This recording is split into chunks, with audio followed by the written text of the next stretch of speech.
Business Connections Live, the UK's leading online business channel.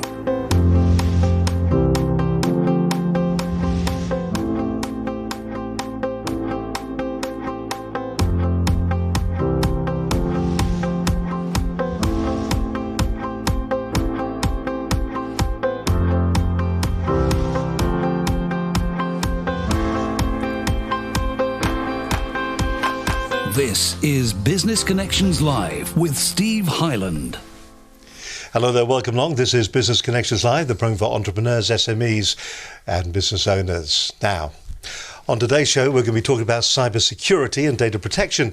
Where is the weak link in your business? We're all talking about GDPR, of course, at the moment. We all understand there's something afoot at the moment. There's a lot of things that we're going to have to maybe change, or are we, within our organisation over the coming weeks. But how secure is your business? And actually, how secure is your personal data and your infrastructure that's around you?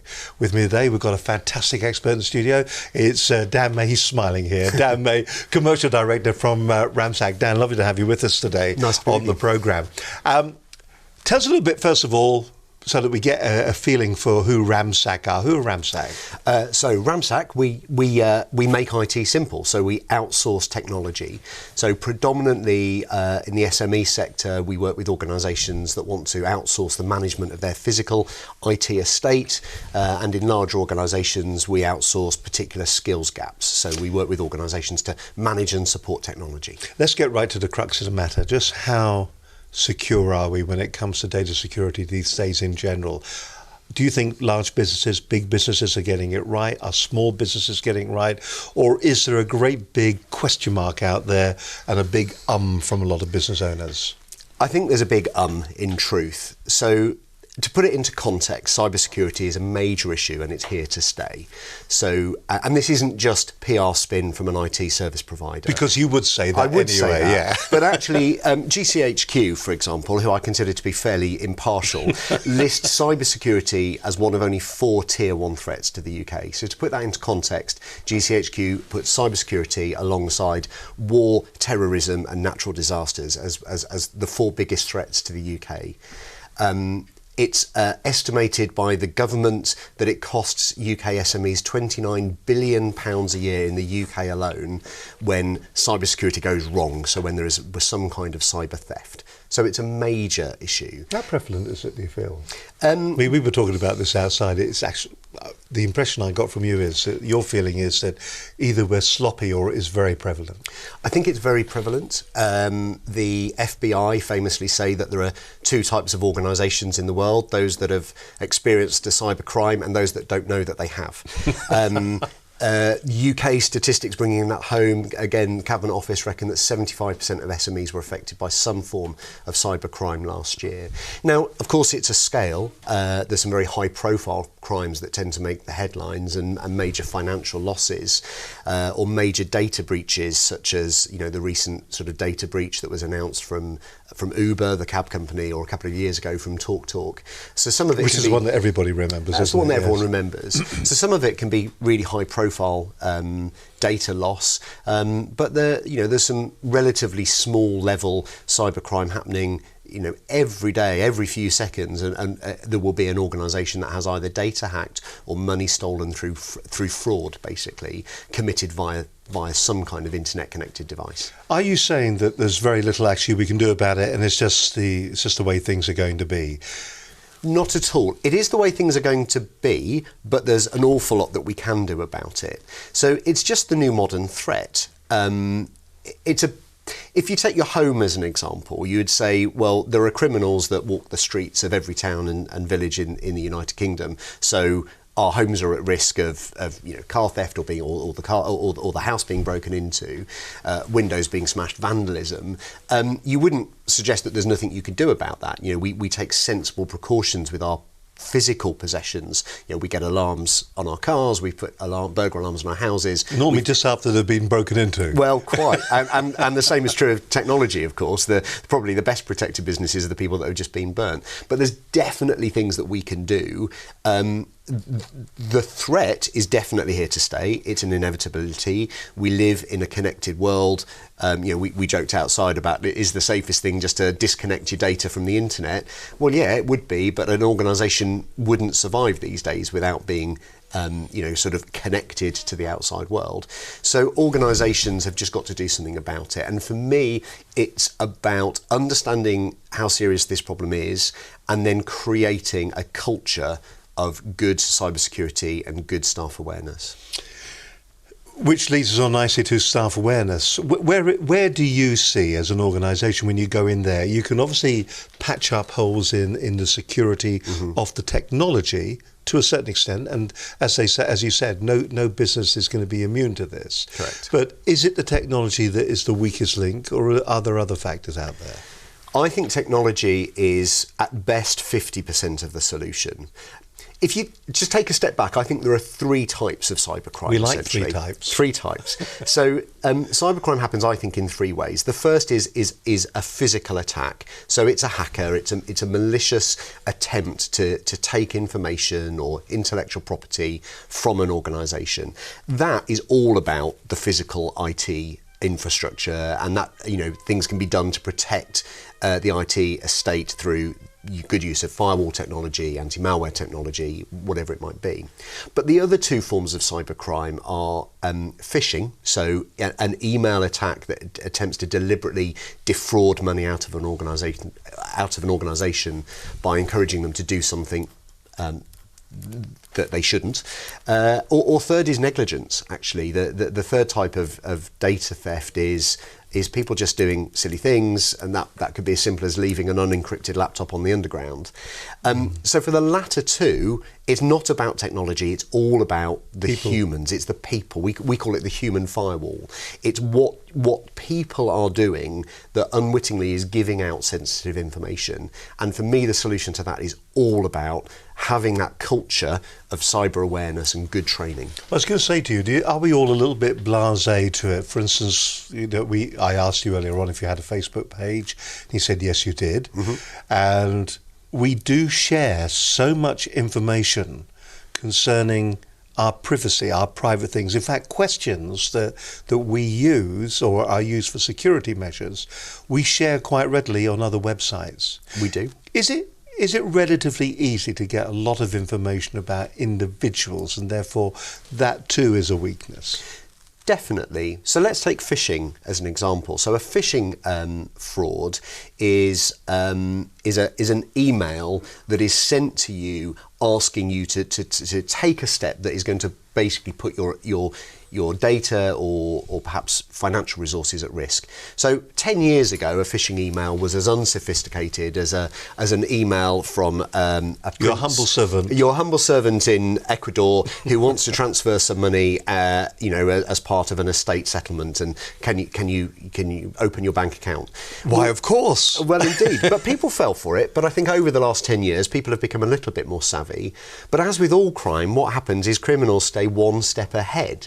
So as people became more aware of the fact that the prince in Nairobi wasn't perhaps going to transfer money to their account, what happened is the criminals became more intelligent and phishing became more targeted. They now call it spear phishing, which is Let me write that down. So a very targeted attack, an email that looks very genuine, that uses data that puts you at ease because it comes from a person that you would expect to receive an email from. It perhaps has data in it that you expect to receive. Well, that data could be from your LinkedIn, from your Facebook account. So, for example, one of the very common phishing emails is the email that comes from a chief executive to a finance administrator asking them to quickly transfer money from one account to another.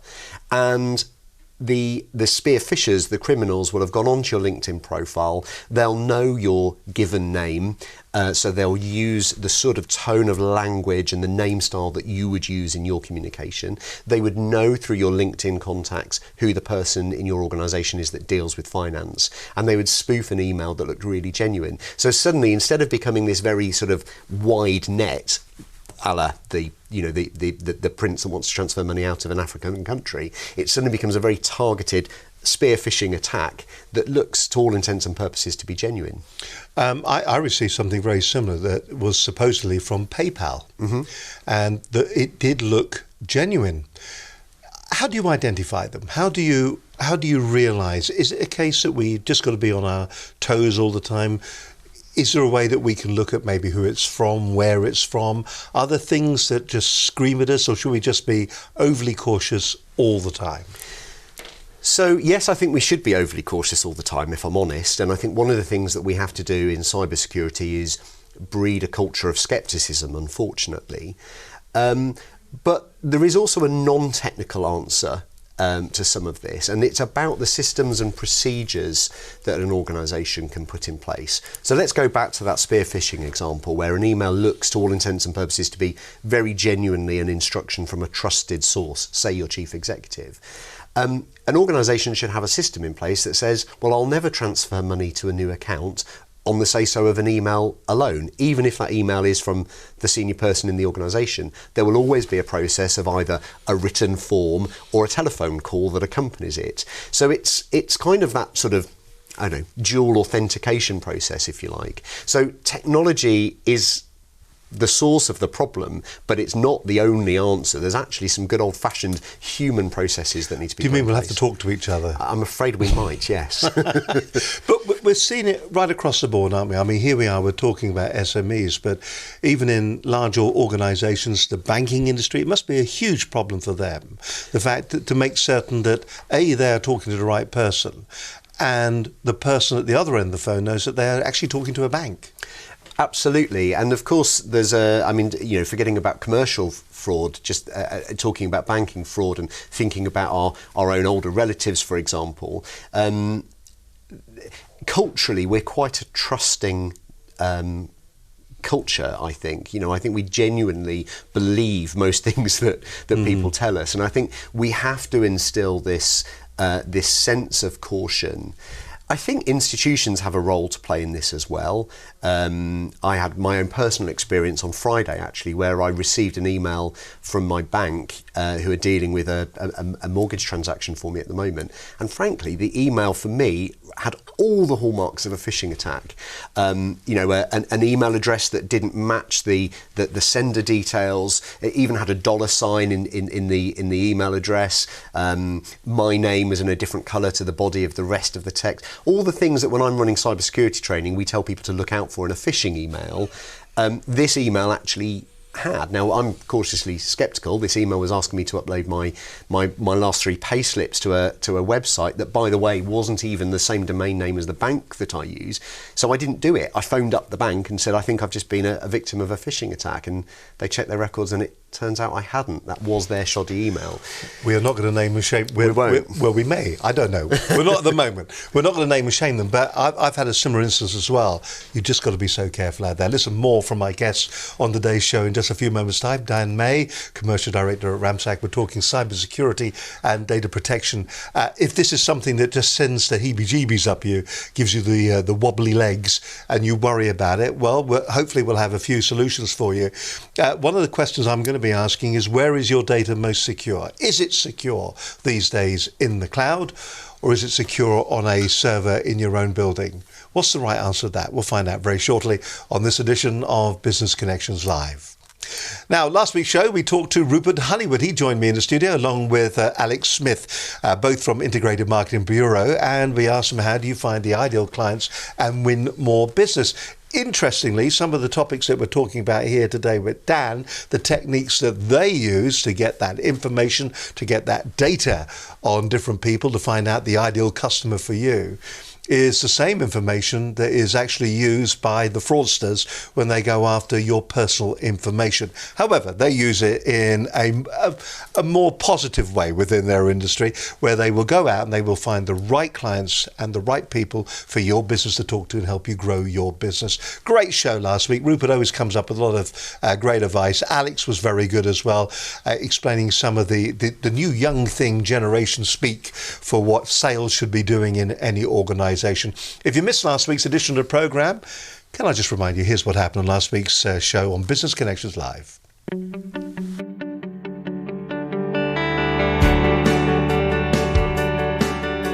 You're watching Business Connections Live, a great show for you today. In the studio today, we're talking to Rupert Honeywood and Alex Smith from Integrated Marketing Bureau. But in the business space and also in the business charity space, LinkedIn is a particularly good resource for finding new clients at the moment. That's not changed. In fact, if anything, it's got better over the last 12 months. We describe ourselves as being platform agnostic. So at the moment, LinkedIn is the best platform in the B2B space to get new clients, because you do a lot of segmentation targeting through that.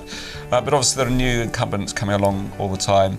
But in real terms, fortunately, LinkedIn have been doing an awful lot right over the last 12 months.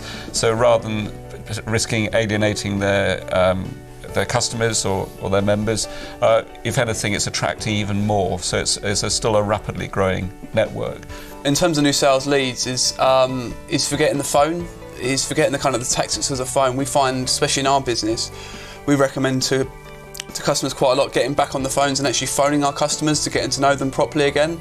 So obviously through LinkedIn and through different social media, these are great to initiate the conversation and to initially spark that bit of interest. The thing I find the problem with, although social media has a great thing in terms of we can access it whenever we want, so we can reach hundreds of thousands of people now, whereas a telephone is obviously quite specific to one person.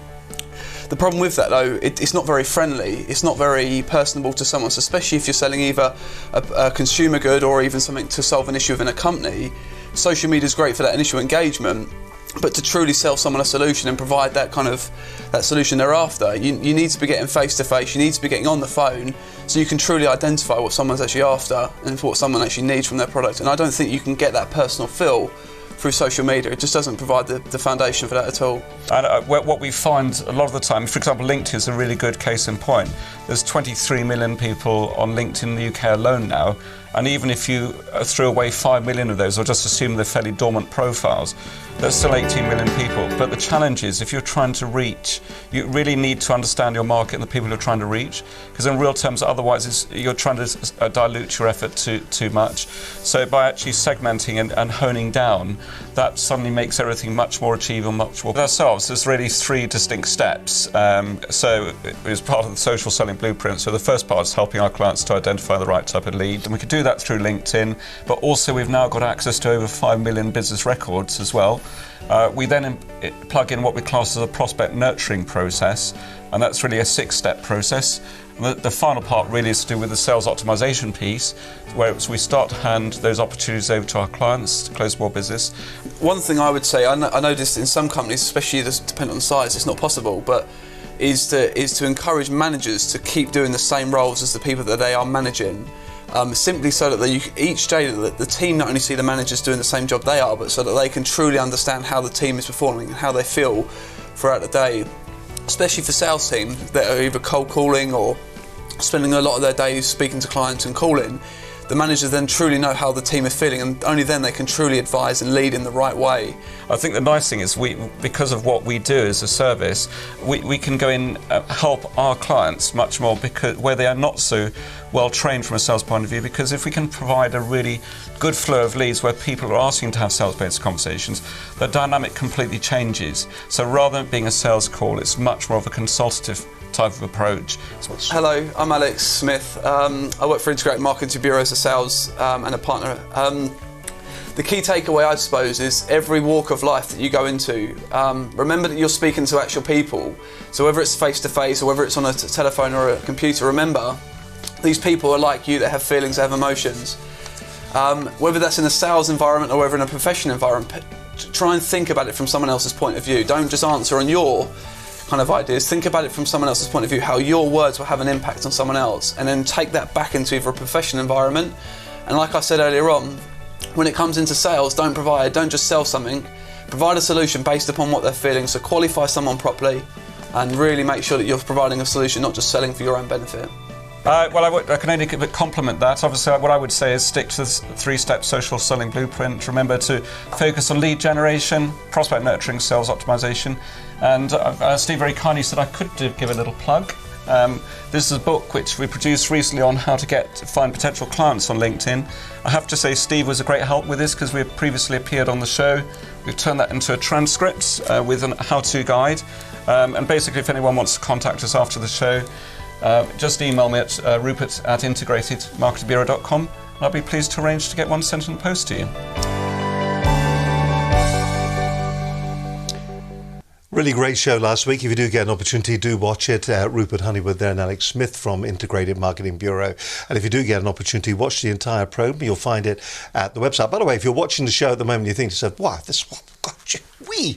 this is a fantastic way to get a message over to my customers. Wouldn't it be great to have a show just like this? Listen, if you are sending out a newsletter at the moment on a regular basis, why don't you turn your readers into viewers? Engage with them, because that's what this is all about. I was reading a very interesting article over the weekend, demystifying the rubbish around brevity. There is no need for brevity actually in videos or in any correspondence. What you're actually after is engagement. And if you can engage with your clients, engage with your customers, doesn't matter how long your videos are, they will watch them all because they are engaged. Last night, because it's a Monday and we're live at the moment, I watched Vera. How long does Vera go on for? She goes on, 2 hours is it? The program's on last night, along with the ad breaks and everything else, and they go on forever. But do you know what? I watched every last bit because I was engaged from the beginning to the end. And by the way, if you want to figure out who is the criminal, who is the guilty party in Vera, I'm going to tell you everything right now. I'm going to tell you right now. I am going to tell you. Stop it now. Watch out for the person that appears very early in the program in a very small part. That's the guilty party. I've come to notice this over the last couple of weeks. So you mark my word, you watch it next week and you will see who the guilty party is. Listen, if you want a show like this one for your business, for your organisation, why don't you get in touch with us here at Business Connections Live? It's dead easy. You can drop us an email. This really is our email, by the way, on the screen right now. studio@businessconnectionslive.com. Better still, pick up the phone. Let's have a word. 01784 256 777 is our telephone number. You can speak to either myself, Steve Hyland, or to the lovely Linda Bazant, who we'll be seeing a little bit later on in the programme. You can have a word with her. You can follow our stream of consciousness on Twitter at BCL Business TV. Thank you very much. Do leave your comments and do respond and retweet and like them and do whatever you need to do on the Twitter platform. Also, you can watch the programme as well on Facebook. That's changing, isn't it? We'll have to do a promo on Facebook in the next couple of weeks, but you can go to our Facebook page. But the best place to go is straight to our website, where there are over 250 hours of great business advice for your organisation, for your business, for your entrepreneurial venture, where you can get advice on everything from raising funds all the way through to sales techniques and marketing. Just go to our website at businessconnectionslive.com. You're watching Business Connections Live. Lovely to have your company with us as always here today. I've got a great guest and we're talking about a very important subject for businesses these days. It is cybersecurity and data protection. Where is the weak link in your business? Do you have a weak link? Is the weak link you? It's a question you've got to ask yourself. A lot of people say, I am the weakest link in this business. Dan May is commercial director at Ramsac. You're not the weakest link in your business, are you? I hope not. It's what they say behind your back, isn't it? Yeah. There's always some worry. We've kind of alluded to it. It's the weakest link. You said earlier on, 50% of it is the technology. We can sort that out. The other 50% is our processes. Is actually the weakest link the flesh and blood that sits behind the keyboard? Almost certainly, yes. So, and it starts right from the top. So it starts from the senior management in an organisation, really working out what their approach is, what their attitude towards cybercrime is. So if I use an example of health and safety, okay, not a particularly exciting IT type buzzword, but 40 years ago we introduced the Health and Safety at Work Act. Corporate, deaths in the workplace have fallen by 90% as a result of the Health and Safety at Work Act. Unfortunate word there, nice pardon. Exactly. But the point is health and safety isn't really something we consider as optional anymore. As an organisation, if you start a firm, you cover the basics. You think about the risk assessment of your building. You think about making sure you've got adequate fire protection, fire marshals, first aid training, and etc. It's just a cultural norm, and employees expect it. If you see a training cable across an office, you don't need to have been on a health and safety at work course to know that you should just move it or report it. And that's what organisations have to do with cybercrime. We've already talked about the prevalence, 75% of SMEs being hit last year alone with some form of cybercrime.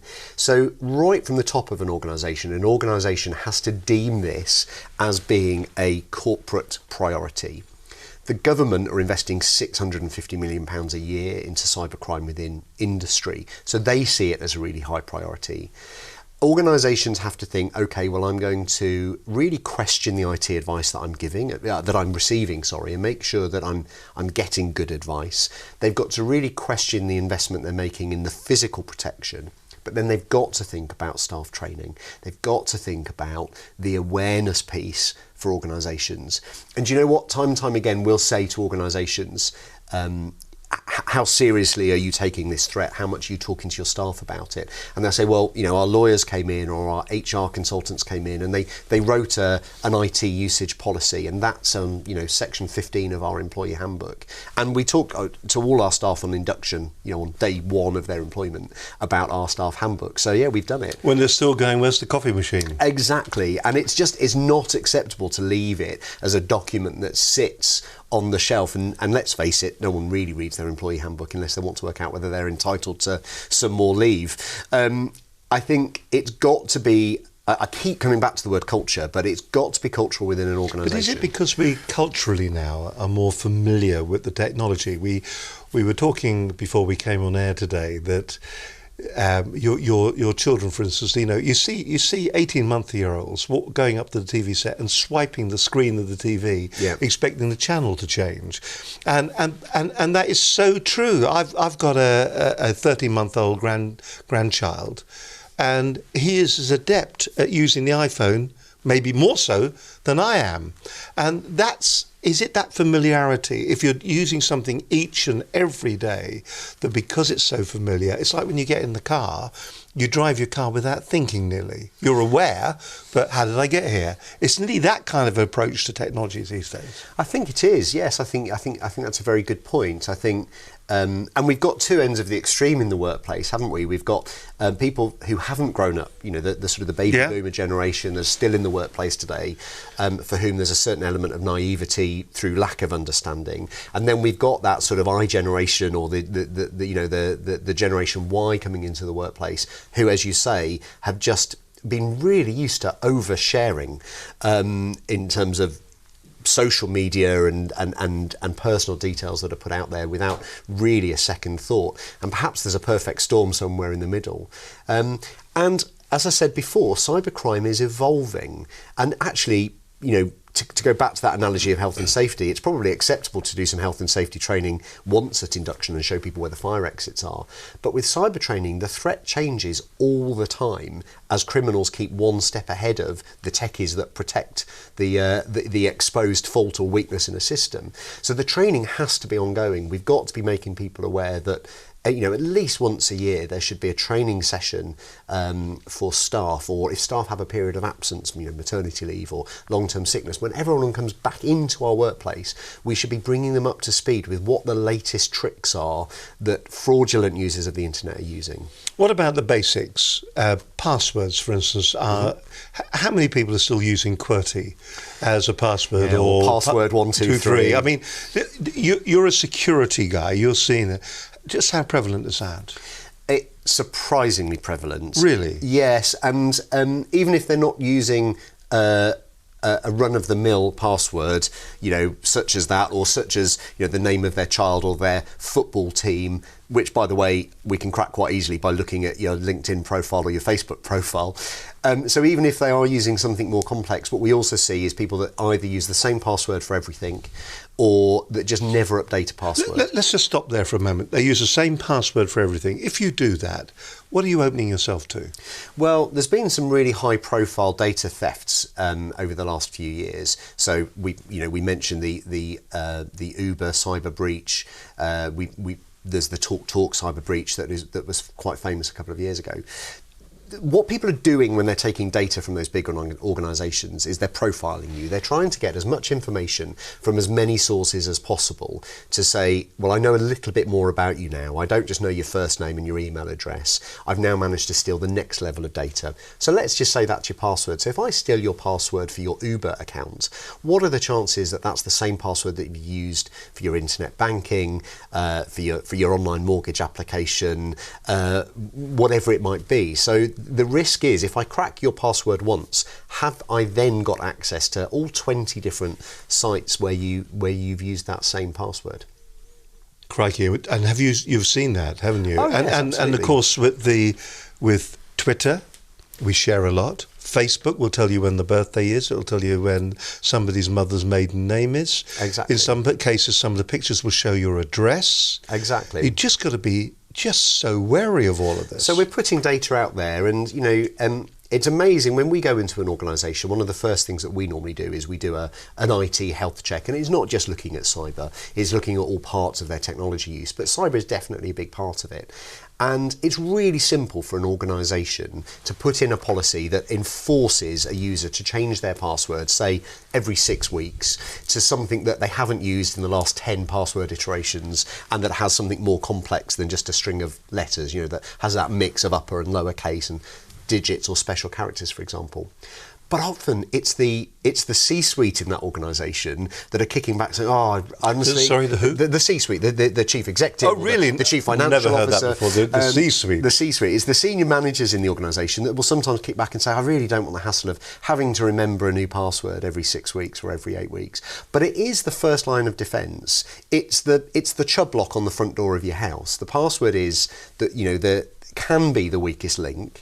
Or one of the weakest links, the door into your system. And it's such a simple and, frankly, free policy to put into place is to make people think about password security. Any words of advice on password security? We've heard about these managers, these password managers that you can get. They come from some of the security companies like Norton. They'll have one. Yeah. There's LastPass. Are these a good idea? And is there any advice you would give to businesses that maybe are thinking about using one of these and about how they use them? I think that the online password tools are a very good idea. It's a double-edged sword, isn't it? The more you encourage people to have different passwords for every different site that they interact with, and the more complex you suggest those passwords are, and the more frequently you ask them to change them, the chances are people are going to worry that they're not going to remember them all, and then we get the situation where people start writing passwords down on post-it notes and sticking them to the screen of their computer. We see that more than you'd believe. So I think the advantage of something Sounds like a good idea. Let me just write that down there. So the advantage of something like a LastPass, which is a sort of a digital bank where it will audit all of the accounts, all of the websites that you visit, and tell you whether the passwords that you're using on those various websites are duplicated, so whether you're using the same password in multiple places, how complex the password is, and then it will remember it. So actually all you have to do is remember your LastPass password, for example. Your LastPass password. Yeah, it's good job I put my teeth in Yes. this morning. And then and so it just takes some of that memory risk, because again, with these things, it's always a double-edged sword. You want it to be complex, but also you don't want it to be so difficult that people overcome that complexity by something really insecure, such as writing down a list of their passwords. Any advice on creating a password that you want to remember in your head? Is it the process I use is the first letters from a particular sentence? Yeah, I think that I use that. I think that's good. And in terms of automated password attacks, the more characters you've got in a password, the harder it is for a computer program to break into. So long passwords, and we often talk about people using passphrases, so having a whole sentence and then mixing in that sort of uppercase, lowercase, alphanumeric characters, etc. So you can still make it something that's quite memorable, but it doesn't have to be password or my mother's maiden name. Yeah, that'd be a bad thing. Listen, more to come from Dan in just a moment. We're going to be talking about the hardware. Should it be in-house or should it be in the cloud? That's coming up in just a few moments' time. We're also going to be probably talking a little bit about GDPR. That's all to come here on this edition of Business Connections Live. And while we're talking about GDPR, probably time, or a good time anyway, to actually go back and to talk about GDPR with our good friend of the programme, of course, Linda Bazant. She's a barrister and GDPR speaker and trainer. She joined me on the programme, Business Connections Live 205, on the 20th of November. Now, so it's big news at the moment. Everybody's talking GDPR at the moment, aren't they? It's the new buzzword. There's a lot of people out there that were frightening you, and really the way Linda talks about it is very plain. We've had data protection for a number of years. This is just really upgrading data protection. It's bringing data protection along with the technology that is out there at the moment. But it's going to have benefits to all of us as well. But I think there will be a little bit of pain in the interim period. Now, one of the areas that a lot of people get confused about is what is marketing consent? What is marketing consent and what does that mean when it comes to GDPR? Just to give you a quick reminder, here is Linda Bazant from Business Connections Live 205. Linda Bazant, lawyer and GDPR consultant. And really, with regard to GDPR, the General Data Protection Regulation, which comes into force on the 25th of May 2018, as I said before, you've already got data protection. And what you need to do now is look at what the new rules and regulations are going to be, check the rules and regulations that you've already got in your policies, and make sure that you have updated them. And most importantly, train your staff to understand GDPR. GDPR will become the same as health and safety. Your staff must live, eat and breathe GDPR in the same way that they live, eat and breathe health and safety. So make sure that everybody knows exactly what is expected of them and how to respond to anything that comes through on emails, phones, texts, websites, and just make absolutely certain that you look at your lists. Look at your lists, make sure that they are bona fide lists. And remember that people need to trust you. And the more people that trust you, the more they will actually want to remain your customers, and you'll have a much better business. Linda just popped into the studio and reminded us that the big issue is a lot of people think that GDPR will have no effect on their particular business because, hey, we're leaving the EU, where we are Brexiting, we are walking away from Europe, and because of that, GDPR won't come into effect. Listen, GDPR is going to be enshrined into UK law, so don't be thinking that Brexit has got anything to do with this. The fact that Europe and the UK will have exactly the same law enshrined in its constitution is neither here nor there. That's what's going to affect us, and it's going to be to everybody's benefit. Are you getting a lot of inquiries about GDPR? Yeah, absolutely. I think organisations are finally waking up to the fact that we're 4 months away, actually. Yeah, I know, it's frightening, isn't it? Fantastic. Make hay, I say, while the sun shines. You're watching Business Connections Live. My guest on today's show is Dan May. He's the Commercial Director of Ramsac. We're talking about everything when it comes to cyber security and data protection. Let's just talk a little bit about GDPR. You know, you mentioned there that a lot of people are coming to you at the moment and they're worried about general data protection regulation. That and cybersecurity really do go hand in hand, don't they? Absolutely. I think one of the things, one of the challenges with GDPR is people are really focusing on, well, who can I carry on marketing to? So how am I getting data? Can I use this email database of 20,000 email addresses that I've been using for the last 10 years? And I think that's where a lot of organisations are really focusing their GDPR preparation. But there's a whole other side to GDPR, which is how do you protect the data that you've got? And that might be customer data, but it's also your staff data, it's anything that is sensitive. And all of these things that we've just been talking about, the theft of data, is a GDPR concern. And of course, GDPR brings in much higher fines. The Information Commissioner's Office can issue much higher fines if you have failed to protect data. So we've mentioned a couple of times already that famous TalkTalk data breach of a couple of years ago. If that was to happen this year, or later this year, I mean, that would be catastrophic practically for an Well, yeah, I mean, organisation. the ICO issued the largest fine it had ever issued to TalkTalk at the time, but the ICO currently has a cap of £500,000 that it can fine an organisation. Under GDPR, that goes up to a percentage of global turnover, and various estimates have suggested that if that same cyber attack, which by the way was committed by two 16-year-old school kids, if that same cybercrime happened post-May, post-GDPR, that fine would have been something like £55 million. So You want to employ those two 16-year-olds, don't you? Absolutely. We're signing them up for our apprenticeship scheme as we speak. And that just goes to show you that this isn't an age-related thing. They've got the skills, they've got the technology, and they are thinking that way now, aren't they? And the big corporate didn't have the technology in place to prevent that happen. I mean, yes, they did have skills, and I'm sure those were two very intelligent young men. But equally, with all the brains and the buying power of an organisation, that organisation should have been better protected. And that's exactly the point we're making about, starting. Cybersecurity starts from that board level down. It's got to be, how seriously are we going to take this, and how much are we going to invest in making sure that we are properly governed? Well, that leads us on nicely to what they actually hacked into. Did they hack into servers that were on the ground, or did they hack into the mystical cloud, whatever that is? When people talk to you about the cloud, how do you explain it to them? What is the cloud? The cloud simply means the internet.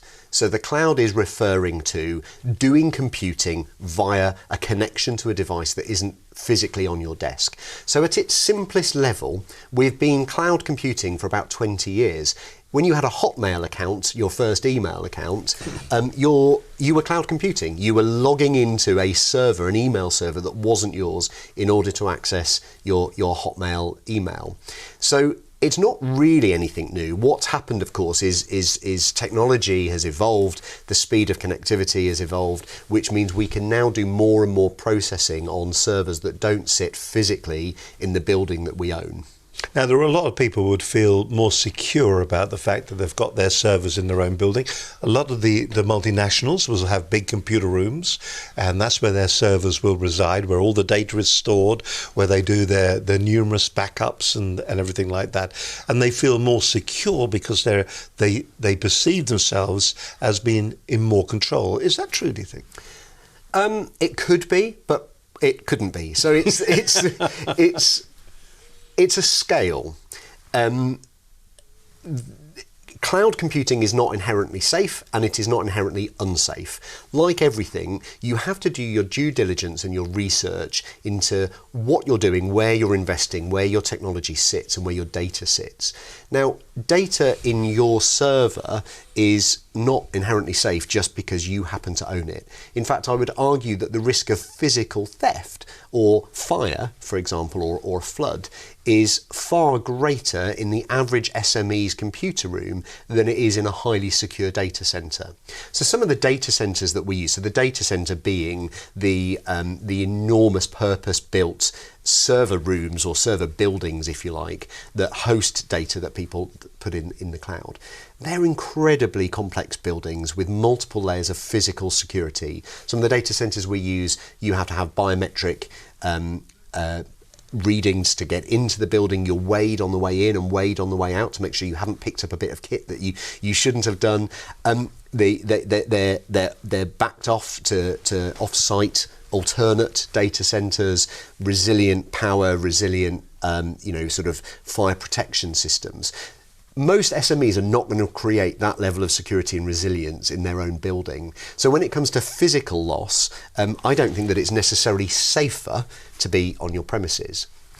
I guess what people do like, however, is to know what they've got and where. And there is a danger in people's minds associated with just setting up a cloud computing account and then thinking, but I don't know where that physically sits. And not all data centers were created equally. I could be an IT consultant working out of my bedroom with a data center in the cupboard under my stairs. Mm-hmm. So really our advice is around doing your due diligence. If you're investing in one of the big providers, so Microsoft or Amazon, for example, then the chances are you're probably working with a decent state-of-the-art data center.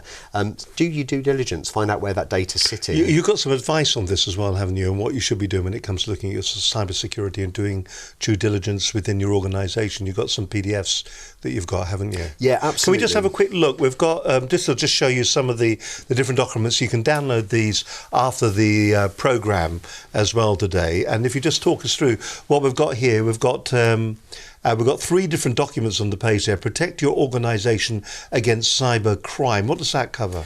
So this is talking around consultancy around Cyber Essentials. So Cyber Essentials is a government-backed organisation. It's a 5-step process that says, regardless of the size of your organisation, actually, as a one-person operation or a multinational, there are basic good practices that you can take that really limits the risk. And we're seeing an awful lot of organisations wanting to take Cyber Essentials as an externally accredited standard, a bit like an ISO standard, that says, yeah, my organisation is meeting these sort of steps around best practice. And it's a lot of the things we've been talking about this afternoon around people training, as well as physical perimeter protection, so firewalls, anti-malware, and the systems and processes. Cybersecurity solutions, what is that document about? So the cybersecurity solutions is some of the services that ramsac offers around training, actually. So the very thing we've been talking about, I've been sort of hammering the message that organisations have to think about training as part of their ongoing agenda.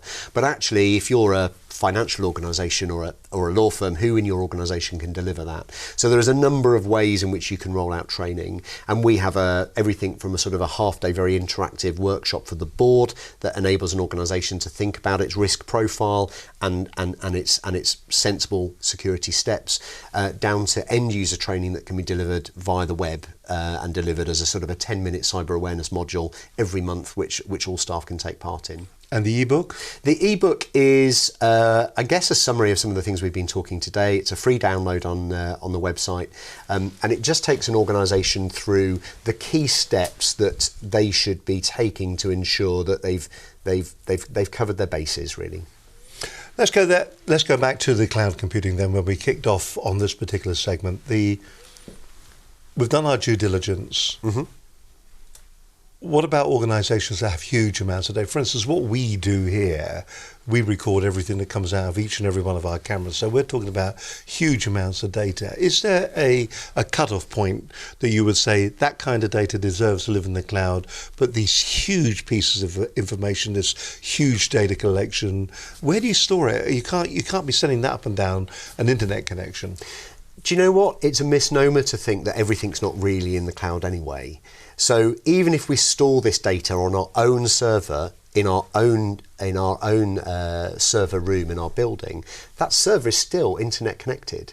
So it's still available. The emails that we send, email is inherently cloud technology. It's passing internet connections to go from one building to another, or multiple layers in between. So it's actually an artificial thought to say that just because my data is on my server, it's completely exempt from cloud risks.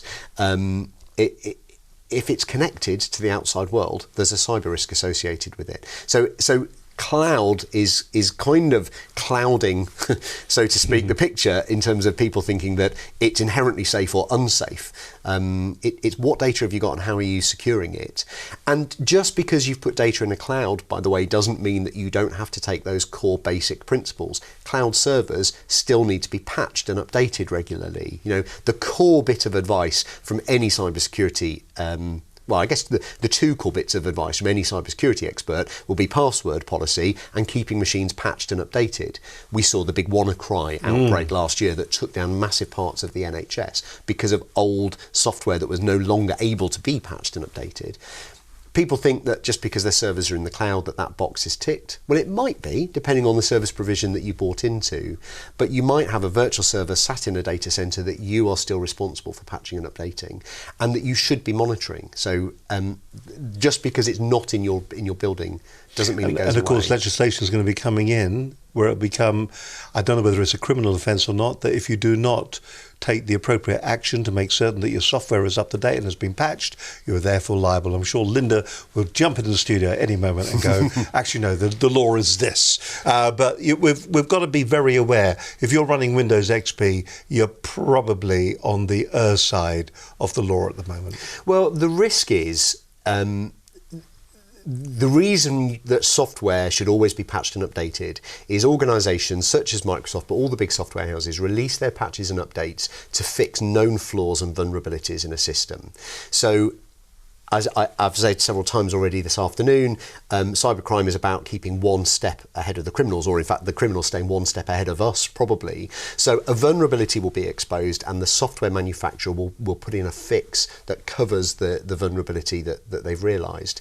What happens when we start using old technology, and the use of XP is, in the NHS was an example, is that technology is really very old now, and for a long time Microsoft have said, well, it's not supported anymore.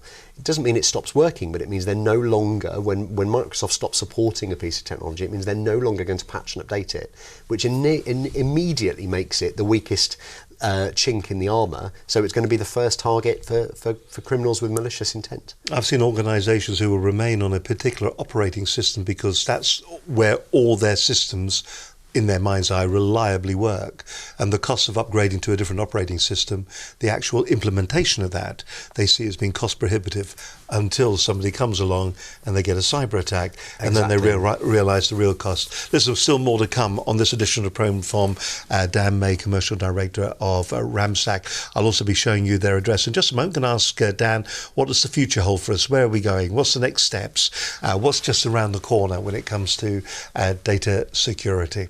Thank you very much for watching the programme. We're live every Monday. It's great to have your company. We're right across all sorts of different networks. If you are watching us live, thank you. Do leave comments. Let us know about what you think about the show. If you're watching a later date, please leave comments. If you're watching us on YouTube, subscribe and also give us a like as well. We'd really appreciate that. One of the biggest platforms that we use is iTunes. It's just phenomenal. It's a worldwide network. Obviously, we do the podcast. We've got Roku as well across the States. We've got the podcast on Blueberry and Stitcher and all the different podcasting channels as well.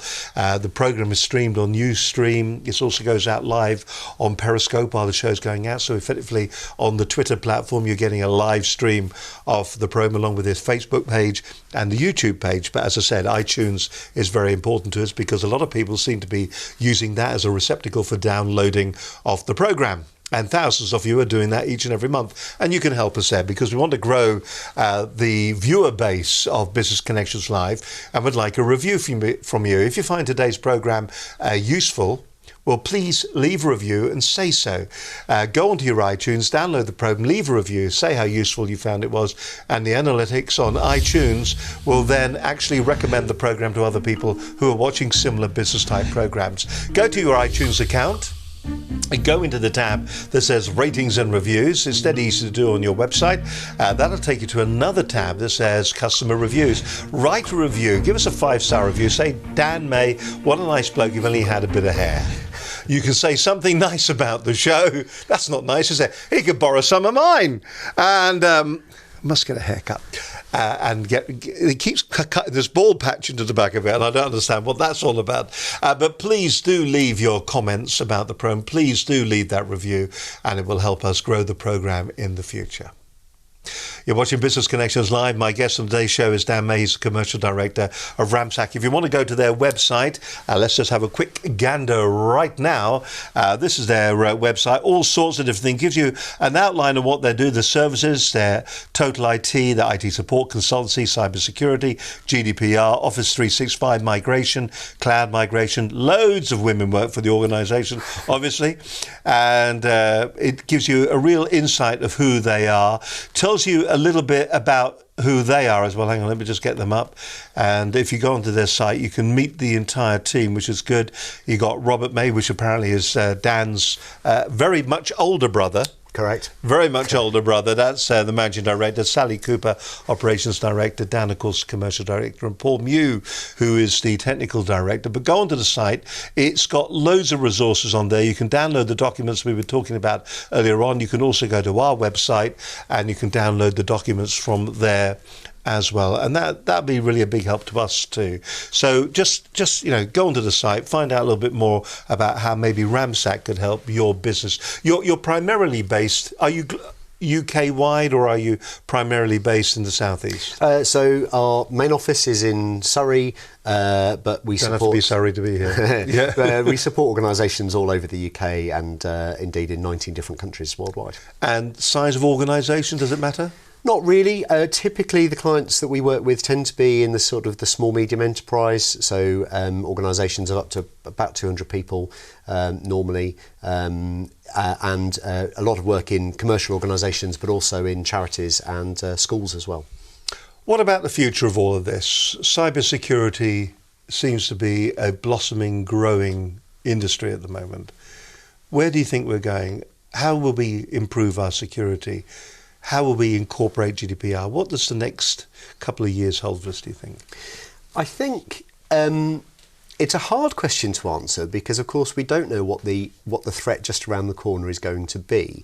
I think what's very clear is this isn't a threat that's going to go away. It's a threat to us as businesses, it's a threat to us as individuals, and obviously there's some fairly high-profile global discussions about the role of cybercrime in, for example, the Trump election. It's not a topic that's going to go away. So just as, to come back to that example of, how health and safety became over 40 years, it became an innate part of the way we work. I think cybersecurity has to be the same. So we have to see organisations take it seriously.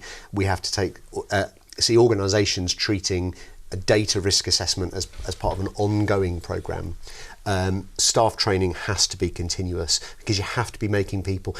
Perhaps unlike health and safety, the risk of an accident in most workplaces doesn't change from the days at the office, isn't it? It is fairly consistent. Because you said there 40 years ago, over 40 years, the threats increased, but really the difference, the last 40 years we can put is what? Is it a couple of months? Is it a couple of days? It seems to be accelerating at such a rate. It really does. So, I've worked in the IT industry for 20 years and we were talking about cybersecurity back then.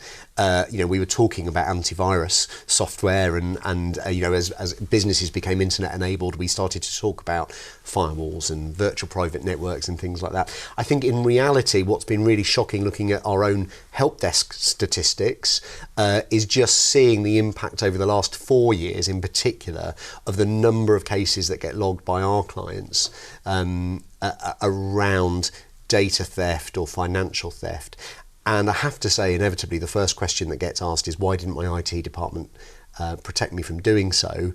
But coming back to the sort of the human impact, it's that argument that you could have the greatest alarm system and the greatest lock on your house, but if the last person out in the morning forgets to shut the front door, then all of that was a wasted investment. So it's that continued focus on people, processes and systems. It's not just about the tech.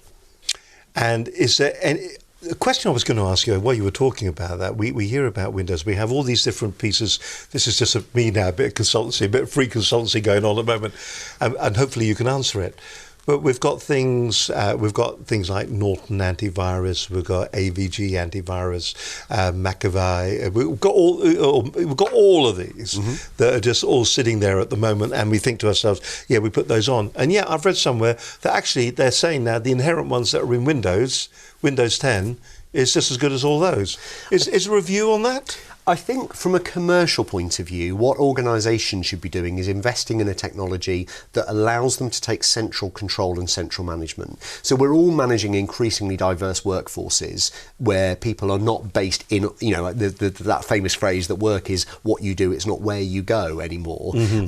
So what organisations have to do is do their due diligence to make sure that the software that they're going to use is best in class. But then it's not just about its ability to detect malware, for example. It's about your organisation's ability to centrally manage it. So can I at any point in time go onto a central console and say, well, this user over here hasn't updated antivirus definitions for the last 2 weeks, therefore I'm not going to allow him onto the corporate network until those definitions have been downloaded. So for me, it's not necessarily about whether one piece of software is better at detecting an individual threat. It's about saying, how do we manage the use of that software to ensure that it's enforced?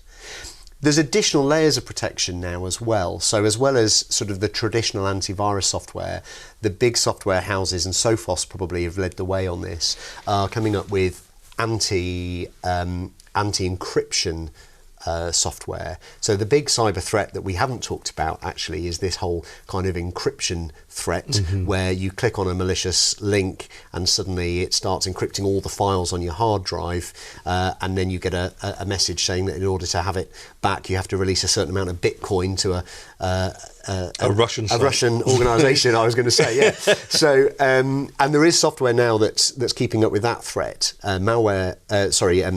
Ransomware has been a really major concern over the last couple of years. And that really has changed, isn't it? For a long while it was there, but you weren't hearing a lot about it. But over the last couple of years, or the last couple of months, really, it's just increased and increased. I would say between ransomware and phishing, they're the two things that get reported to us all the time. But the software does now exist. So as I say, Sophos, for example, have a product called InterceptX. And actually, it's starting to learn behaviour on the computer that it's installed on and say, I can see files being encrypted. Why? Let's stop the encryption before it goes any further, and sanity check whether that was a genuine request to start encrypting data. So the technology houses are sort of keeping up with the threats, and there are definitely things that you can do. Listen, we could talk for hours and hours and hours, and we feel like we probably have. It's been a cracking show today. I hope you found it interesting and informative for your own business. Perhaps it's made you start thinking a little bit about what you should be doing within your own organisation to make certain that you're going to be secure. And with so many things just around the corner, the GDPR, cybersecurity, really it's hand in hand, and you've got to be sorting that out as well. Remember, when you back something up, where does it live? Do people have access to it? What do you have to change? I mean, it just goes on and on and on. So really, watch this programme again, and it'll give you some more advice.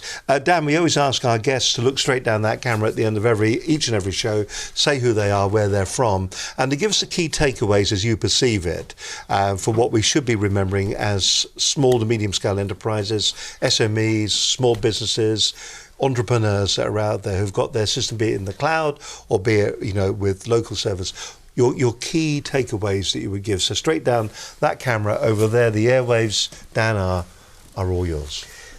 So I think the first thing I would ask you to think about is what is the risk to your organisation. It doesn't matter whether you're a sole trader or whether you employ 500 people, you are at risk of cybercrime.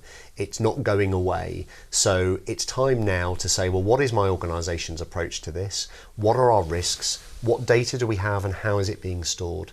What physical protection am I putting in place? And maybe you need an IT consultant or an expert to come and give you an independent audit of that. Don't just take the word of the person that happened to install it or buy it for granted. Sanity check that you've got the right measures in place. And then if you do nothing else, train your human firewall. Talk to staff, make them realise that they are the key holder to so much of your organisation's data, and make sure that the human processes and the human awareness is really built up to provide you with the best possible protection. Fantastic, absolutely excellent.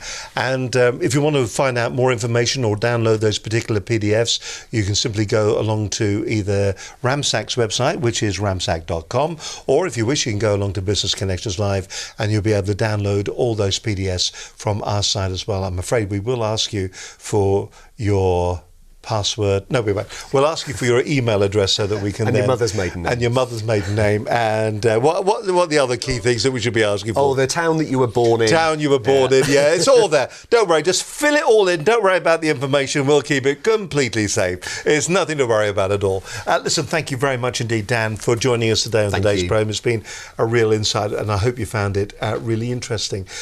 So then, what we got lined up for you over the next couple of weeks? Well, on next week's edition of the program, we've got Stefan Thomas. He's the author of Business Networking for Dummies and Instant Networking. Good to have Stefan back.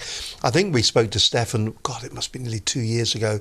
We had him on the program. Networking, a really intrinsic part of any business growth. You're going out there, you're talking to somebody. If you were one of those kind of people who walks up to somebody and go, give us your card, can I sell you this? Then you are doing networking wrong. Stefan will give you some real insight on how you should go about it, doing it more professionally, doing it correctly, and actually end up getting more leads from it, because it's about creating relationships with people. What's that all about then?